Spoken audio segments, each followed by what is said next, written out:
दुनिया पैसों से चलती है और इन पैसों का ठिकाना होता है बैंक, यानी कि इकोनॉमी को ड्राइव करने का सबसे महत्वपूर्ण स्रोत यही बैंक होते हैं।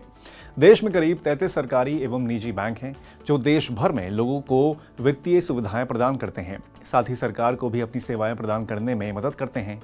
लेकिन इन 33 में से 3 बैंक इतने महत्वपूर्ण हैं कि इनके फेल होने से देश की इकोनॉमी ढेर होने का खतरा पैदा हो सकता है। रिजर्व बैंक ने इन बैंकों की लिस्ट जारी करते हुए इन्हें टू बिग टू फेल की श्रेणी में रखा है। आइए जानते हैं कि ये 3 बैंक कौन से हैं और आरबीआई ने इन्हें इतना महत्वपूर्ण क्यों बताया है। भारतीय रिजर्व बैंक ने 13 नवंबर को स्टेट बैंक ऑफ इंडिया यानी कि एसबीआई, एचडीएफसी बैंक और आईसीआईसीआई बैंक को एक बार फिर 2024 के लिए डोमेस्टिक सिस्टमैटिकली इंपॉर्टेंट बैंक यानी कि DSIBs के रूप में वर्गीकृत किया है। बता दें कि बीते साल भी यही बैंक इस श्रेणी में रखे गए थे। इन बैंकों को DSIB श्रेणी में शामिल करते हुए आरबीआई ने चेतावनी दी है कि यदि ये बैंक विफल होते हैं तो इसका देश की आर्थिक स्थिति पर गहरा असर पड़ सकता है, जिसके कारण तबाही मच सकती है।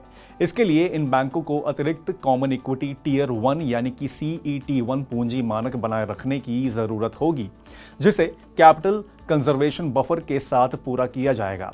सबसे पहले इन बैंकों के बारे में जान लेते हैं।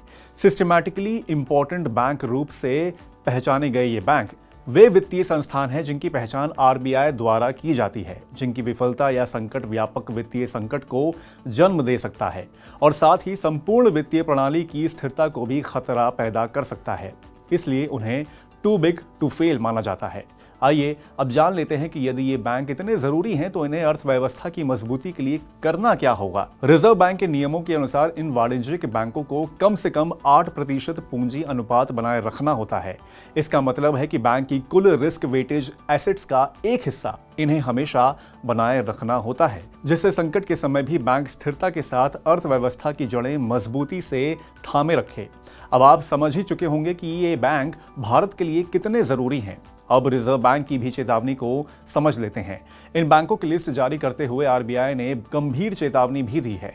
रिजर्व बैंक के अनुसार यदि इनमें से कोई बैंक फेल होता है तो इसका व्यापक असर देश की वित्तीय प्रणाली पर पड़ेगा। वैसे रिजर्व बैंक द्वारा इन बैंकों को टू बिग टू फेल श्रेणी में शामिल करने की खबर के बाद बुधवार 13 नवंबर को इन बैंकों के शेयरों में भी जोरदार हलचल दिखाई दी।